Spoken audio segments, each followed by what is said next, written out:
You're listening to an IOE podcast from the UCL Institute of Education. Powered by UCL Minds. Hello, I'm Alina. I'm currently doing my master's in Museums and Galleries in Education at the IOE. As we were inspired by the course and people we met there, we launched For Art's Sake. It's an educational podcast where we interview the leading museum and heritage professionals across the UK. For Art's Sake mission is twofold. We want to give voice to people who work in museums and heritage, and we also want to provide a platform to share their expertise with the wider museum community. All this we do with the main goal in mind, which is to empower existing and emerging museum professionals. By doing so, we also want to tell the audiences how museums can benefit the society. The IOE podcast has kindly asked us to share one episode we recorded with Caroline Marcus. Caroline is a senior teaching fellow on our course. She's truly a superhuman. She's an advisor, producer, and programmer for many cultural organizations across the UK. She is also one of the most inspiring teachers I've met. Her goal is to support museums and galleries to welcome children and families, and I really hope that you will enjoy listening to her inspirational story.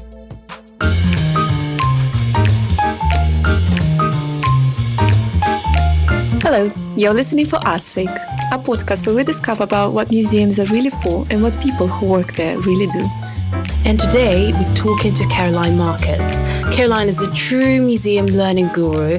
The range of things she does in the field is really hard to grasp. Caroline is a university lecturer, a learning consultant, a producer, an expert in Holocaust education, and an educational curator, to name but a few of Caroline's roles. Above all, she's really passionate about museum learning. She worked at some of the largest cultural institutions in London, including the National Gallery and Imperial War Museum, as well as cultural support organizations like Kids in Museums, for example. Let's learn more about Caroline, her career path, her current interests, and plans for the future. Hello. Hello, Caroline. Hi. How lovely to be here. Thank you so much for joining us. And, well, the number of things you do in the professional life is incredible. But could you please explain to us what is it that you currently do? Well, I'd first of all like to define my career as a portfolio career, because it's quite difficult, as you described in your very kind introduction, the range of things that I do. I seem to kind of be involved with lots of different cultural projects. If I was to kind of define exactly what I do at the moment, I'd say that I'm a senior teaching fellow at UCL, at the Institute of Education. I teach you, students, about museums and galleries in education, which I'm very passionate about. I have my own consultancy, which specialises, it's called Caroline Marcus Associates, and it specialises in learning and participation, particularly in museums, galleries and heritage sites. So I do a whole range of projects, for example, working with organisations such as Kids in Museums. I was former director of Takeover Day for them, which is where children take over museums, galleries and heritage sites. And I think their ethos particularly resonates with me and what I do, because it's all about supporting organisations to welcome children, young people and families. And I'm particularly passionate about that. So that's just one of the projects I do. I'm currently working with the Royal Opera House, also in the area of education and learning, working with a fantastic team of evaluators, some of whom are my students, including yourselves. We're actually evaluating their family festivals and family programmes. I've recently helped Jane Austen's House Museum write their learning strategy, and recently also worked with the Royal Academy of Arts, helping them to think about their community programme. So that's kind of just a sort of summary of some of the consultancy work I do. I'm also a trustee and an advisor. I'm Chair of Trustees for Group for Education in Museums, better known as GEM, and it's a membership organisation basically championing the voice of heritage learning, and members are called Gemmers, so it's very much close to my heart in terms of kind of where my particular interests and passions lie. And I'm also a trustee at the National Motor Museum, which always makes me giggle, because although I know very little about vintage cars, I feel that what I can do is help visitors to engage with that collection and hopefully other collections. And I suppose that's where all my excitement about engaging with objects and things kind of comes from, or it resonates in the work I do. The only thing I can say is, wow. Your career is an encyclopedia of different kinds of museums that we can ever imagine, and different kinds of things, from evaluation to running huge, large-scale projects. So our question is, how did it all start for you? What's your life story? What's the personal story behind where you are now? Well, I think that my life story, in terms of my love of museums and all things cultural, goes back to probably when I was about 11 years old. I went on a school trip to Shakespeare's birthplace in Stratford-upon-Avon. And my English teacher had said to the whole class, I want you to find something really interesting to bring back and to use as part of your English work back at school. So I went along to Shakespeare's birthplace and I was very, very excited about being there. You know, it was the house where he was born, and there was a shop there selling postcards. And I thought, interesting, but it's actually not that interesting for my English project. I'm sure I can find something better. And I suddenly saw a chair there, and there was a cushion, a plump cushion on the chair. It was clearly very old, and it had lots of fraying antique threads sort of tantalisingly hanging off it. And I thought, oh my goodness, that's the chair that Shakespeare sat his bottom on. It's the real thing, he's been there. And that material's hanging off. What about me just taking a little bit, won't harm anything, and I'll stick that in my English topic, which I did. And in fact, I still have the sheet of paper which I wrote with great excitement about this piece of antique thread that Shakespeare had once kind of touched, you know, the real thing. And my English teacher wrote on it, well, where on earth did you obtain this, in inverted commas? And actually, just as a follow-up to that, I was presenting at a conference and I was telling this story to conference delegates and asking people around the room where they came from.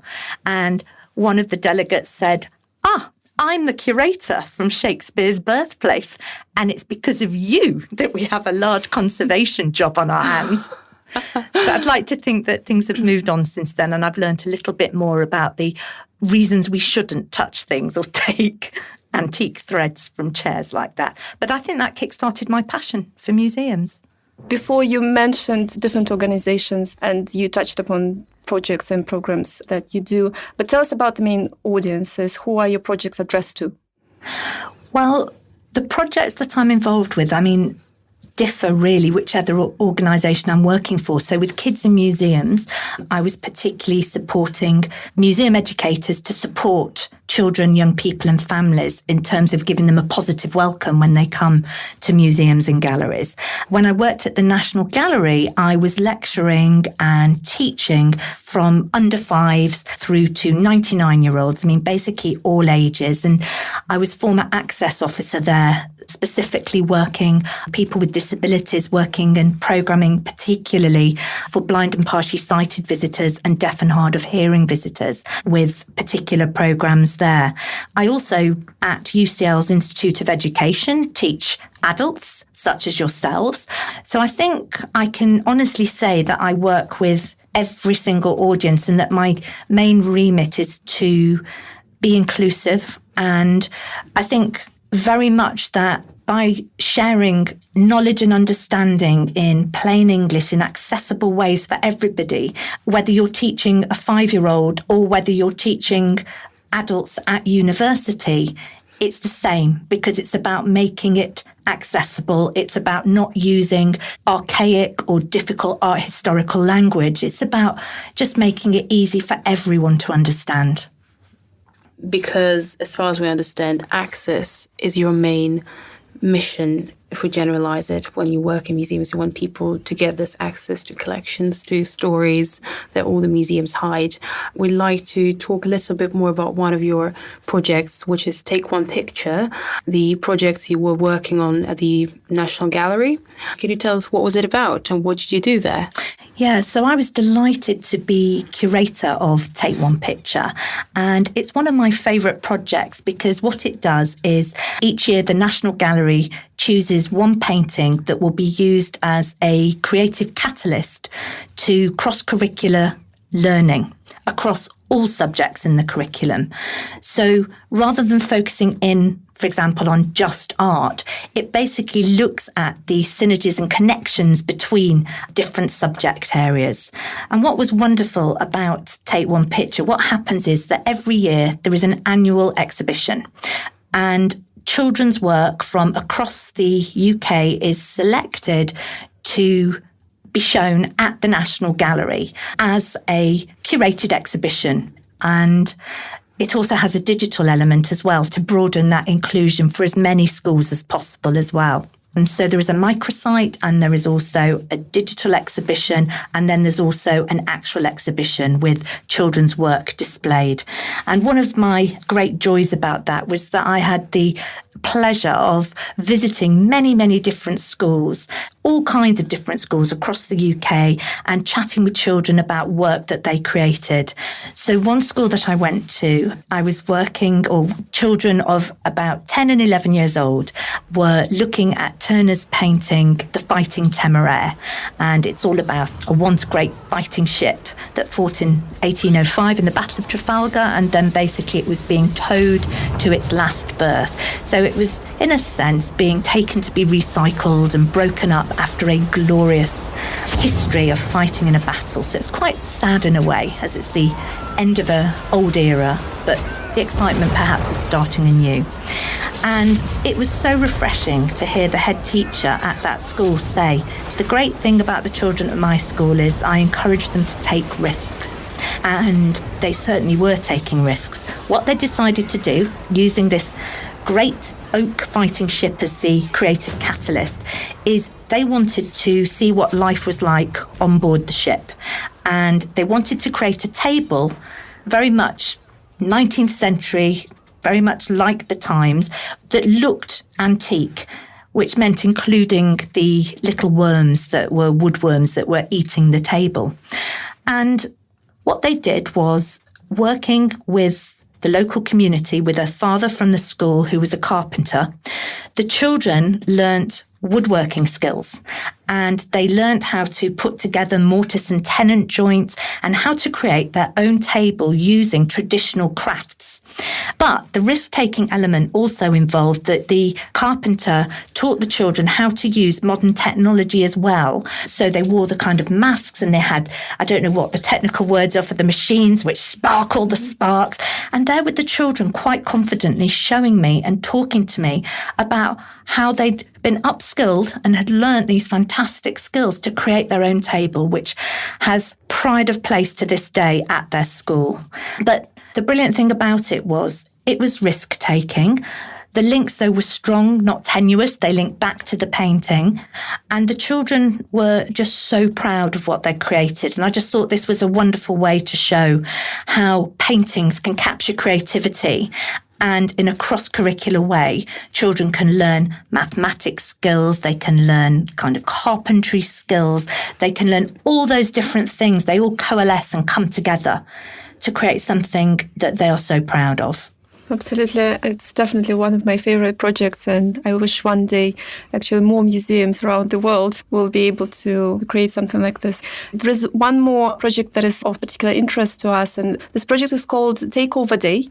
Can you please tell us more about it and what is so special about it? Absolutely. I felt absolutely delighted and privileged to be former director of Takeover Day, which is now a national day in the cultural sector calendar. And in fact, Takeover Day has evolved now just very recently to become two separate days.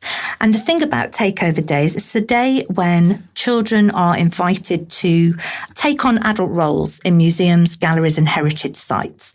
But cultural organisations are encouraged to embed this into their regular programming so that it doesn't become a tokenistic one-off day. It might be that they start doing it as a taster day and then hopefully encourage organisations to embed it. And if I could just share one example with you of one of my favourite takeover days.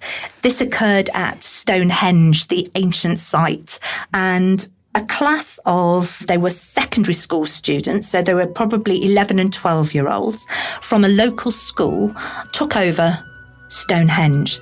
And the way they did that is that some of the young people took on roles as guides at the stones. Other young people took on roles at the Neolithic replica houses of giving guided tours there. Understanding that not all young people want to be public-facing and to make it inclusive, there was the opportunity for some young people to do marketing and to think how best they would market the site. There was a social media team who, on the day, working with social media experts from Stonehenge, learnt how to blog, learnt how to put together at very short notice a news report, which they then gave live to radio on the day. And they also had to tweet throughout the day. So they were social media experts. So they really learnt, under quite a lot of pressure, all the skills that are involved in real jobs. And some of the young people took on roles of evaluators and working face-to-face with visitors and asking them to do exit interviews when they left the site. And what was fantastic, there was a young man there called Sean, who basically I saw him visibly grow with pride throughout the day. He said at the beginning, I felt a little bit embarrassed to walk up to people at the stones and to ask them, did they want a tour? And we discussed ways that he could perhaps do that more confidently and say to people, it would be very short, because some people were saying, oh no, we haven't got enough time, thank you very much. So we thought of ways to capture people's attention and to make it short and snappy. And the young people had learnt all about Stonehenge back at school as proper researchers, and visitors were captivated. And when I say visitors, these were the regular tourists from all over the world who were coming to an iconic heritage site. This was not a special one-off day where the children were given a sort of closed site to sort of just do it to their families or to the schools. This was done to tourists who absolutely loved it. Well, to me, it sounds absolutely fascinating. I would love to take part. But how do you organise such an event? Well, it's very much teamwork. So always with Kids in Museums, there's a fantastic team who work to liaise with museums, galleries and heritage sites to try to get them on board through conversations. So it could be at networking events, or it could be at takeover day, training days, specially held to support people in the sector to run such days. Kids in Museums has got a fantastic social media presence as well. So it very much uses the popularity of social media to bring people on board and to understand the benefits of doing something like this, where you're really raising young people's aspirations, you're giving people at museums and galleries and heritage sites who might be a little bit nervous sometimes about working with young people. You're giving them the confidence to work with young people, and you're giving young people the agency to do it. And I think young people as ambassadors will talk about Takeover Day. So it's a little bit like a network of working together towards a positive common goal. And as I said, it's now in the cultural calendar, so a lot of people are on board about it.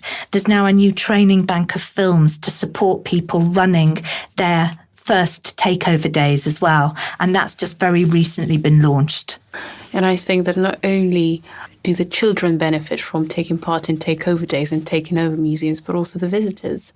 I had a pleasure to be part of Takeover Day at the Wallace Collection back in 2018, and I saw how the process was managed and how children also took over different roles, from shop assistants to front of house and tour guides, and it was incredible. And I saw people walking into the museum feeling so welcomed and feeling, not only do they feel that it's a cute child waving at you and saying hello, but also they had a new perspective on the collection from the side of a child. From, you know, they pick their own objects to present. So that's really interesting.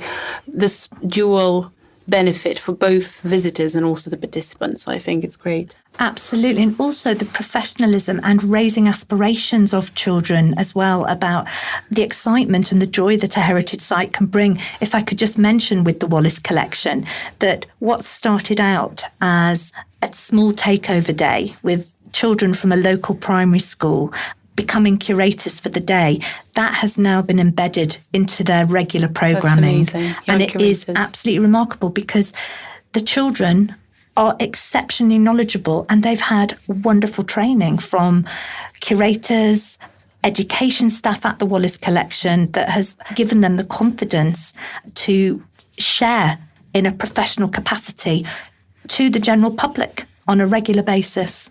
And it's really interesting that you have a chance to observe how these things are developed in different organizations, because you are connected to so many museums, galleries and cultural institutions across the UK, and I'm sure potentially globally. Maybe I don't know something about you, but you're lecturing at the UCL, and I wouldn't say that you're lecturing, you're actually inspiring the new generation of museum educators. So you have a portfolio career. Could you explain to us the benefits of being an independent artist, an independent worker, rather than being a staff member of a specific institution? That's a very interesting question. I think for me, it's the diversity of the range of projects that I'm involved with as an independent consultant, or as a portfolio career, or part-time permanent work working for organisations. And I love the diversity of what I do. So I've worked before in permanent part-time positions at places like the Jewish Museum as head of education. And I would like to say that I think just in this age of flexibility as well, that we're talking about freelancers a lot in terms of career development, that it is possible. There are flexible models that can work in senior management positions today as well. And I think that people need to be mindful of those, and organisations need to be responsive to being more flexible and seeing the opportunities. So just to return to your question, I think for me, I love the diversity of the different roles that I dip in and out of. I also love the networking opportunities. So as chair of Group for Education in Museums, I think it's really important for me to support others in the sector, which is why I enjoy my teaching at UCL so much, and enjoy hopefully sharing my passion with you, so that the next generation You're of doing museum really well. Thank you so much. The next generation of museum educators can hopefully inspire their audiences to be curious, to discover, to explore, to participate, all of those things. Working with sector support organisations like Kids in Museums and like Group for Education in Museums gives me a fantastic opportunity to be able to work with people in small volunteer-led museums through to large nationals, and to see the differences, but also the kind of shared commonalities between the organisations. The joy for me is that my area has always been about learning and participation. And what's fantastic is that there is a community of people sharing, and learning seems to elicit this kind of joy of wanting to do the best for audiences, to be inclusive, to share our collections. And I think it's just great being networked to be able to share that together as a community of best practice. Because we noticed that actually in the sector, having talked to different people, we noticed that a lot of them choose to go freelance. Do you think this is somehow characteristic of museum learning field? I would say that I'm a freelancer at heart, and have for much of my career, I have been a freelancer and worked with many, many freelancers. It's very common to the cultural and heritage sector, and that is a choice. It's not that people haven't just got permanent roles. Obviously, it's sometimes a very challenging sector to get permanent roles in. But there's also many people who actively choose to be freelance. And I think that's really important to recognise in the sector. I also think that, unfortunately, due to an age of austerity and due to various cuts over the years, perhaps the model has changed and shifted less from permanent roles in museums to, unfortunately, sometimes part-time contracts in museums, or more readily and creatively using freelancers to do discrete projects in organisations. And that then creates the diversity again that people like myself particularly enjoy across different museums and different projects. You teach people of all ages, and kids and adults. Who are more fun? I genuinely couldn't say who are more fun, because every audience is different in a way. And I think all I'd say is that sometimes, sadly, adults get that curiosity knocked out of them a little bit. And it's our role as museum educators to bring that back to life a little bit and to stimulate that curiosity again. And the amount of times that I hear adults saying, wow, I just didn't know that could be so much fun, or, oh, that multi-sensory tour with the kind of aroma sticks and the looking at the painting and finding out those amazing, interesting historical facts which we never knew. If you have somebody sharing in an interesting way, in a way that is accessible, then often adults have that spark reignited that sometimes I think they've lost. So I would say both audiences are equally as fun, but perhaps at different times. I know that on behalf of kids in museums, you organized a carnival. The festival theme comes up every now and then in our interviews. And from what we understand, it's one of the best ways to engage people in arts education. But tell us, why did you choose this particular format? The festival, the carnival. Yeah, the carnival. Kids in museums at the time wanted to celebrate the diversity of the different kinds of projects in museums, galleries and heritage sites that children had been involved with, particularly in relation to its Family Friendly Museum Award.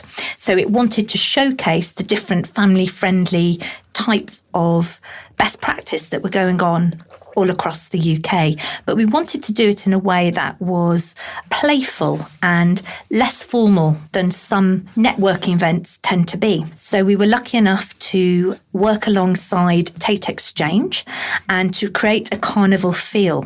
So we had young people talking about their particular projects, for example, filmmaking projects. We had creative tables so that professionals in the museum sector could come and sit and create and make and chat and talk and network in a way that involved them in participatory learning. And we wanted this really just to have a feel of being playful, of being fun, being like a carnival of good practice, and also an opportunity for people to feel relaxed enough to share by maybe looking at postcards to stick on a wall to say ways that kids in museums could support people in the sector in the future. So it was for that reason, really, just to make it a carnival feel. But a lot of museums at the moment and arts organisations are doing festivals.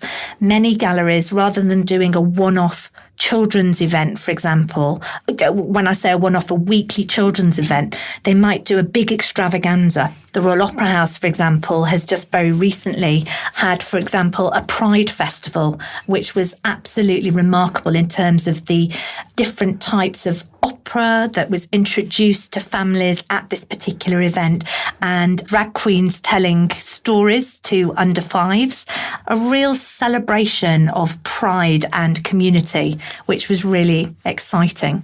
And lots of similar festivals are going on elsewhere. Your career is so inspiring, but if we take a look, if we travel back in time, let's say, did you have any negative experiences when kickstarting as a professional in museum sector? I definitely did, actually. I remember, for example, I went for a job in education at the British Library, and I was very disappointed because I wasn't offered the role.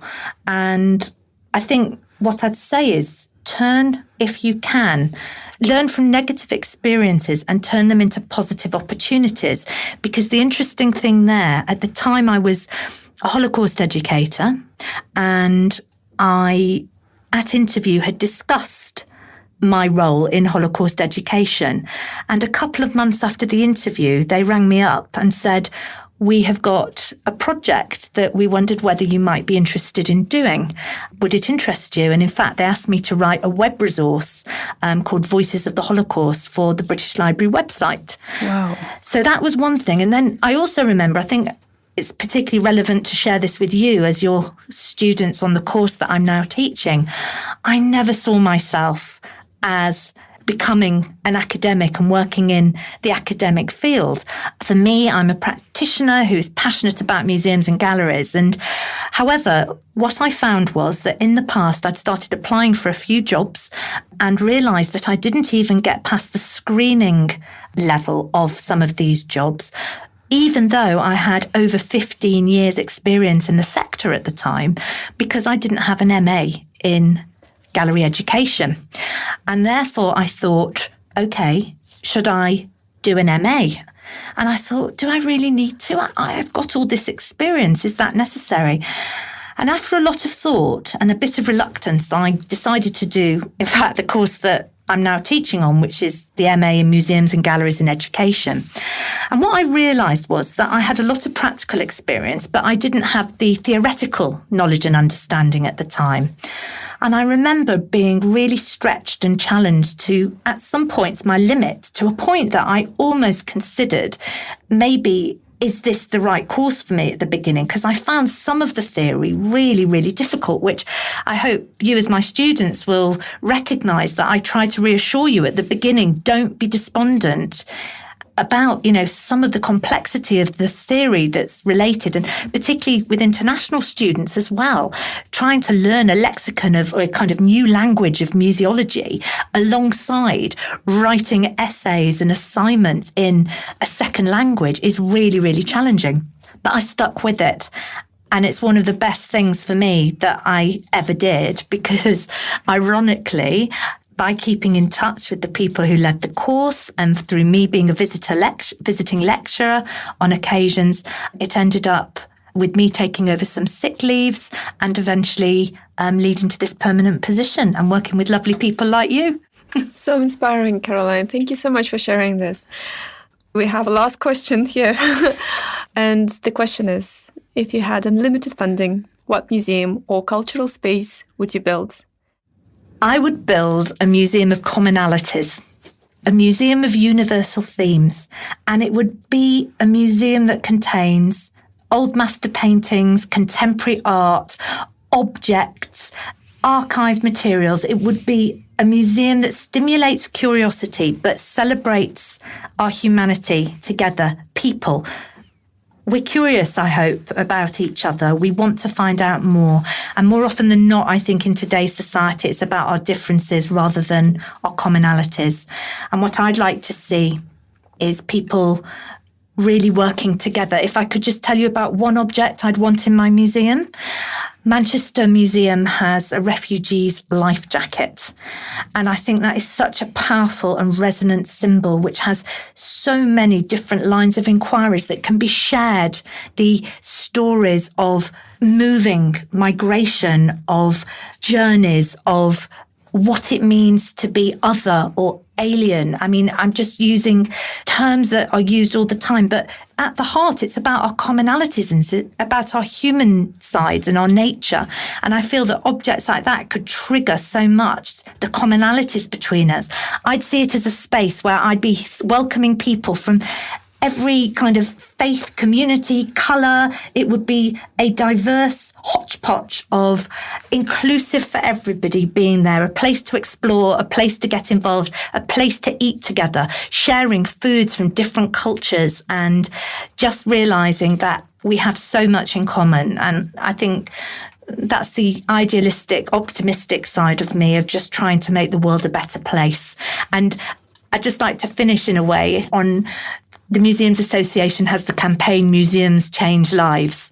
And I really believe that museums can change lives and that there can be remarkable positive social impact that comes out of working in environments like this, safe spaces where we can debate, we can engage, we can reflect together, we can make better communities, work with communities to create a better world. And that would be my vision for my museum. What a beautiful vision it is, Caroline. Thank you so much. Today we spoke with Caroline Marcus, an amazing professional and a great human. Thank you so much and stay tuned. We'll see you next week with a new episode.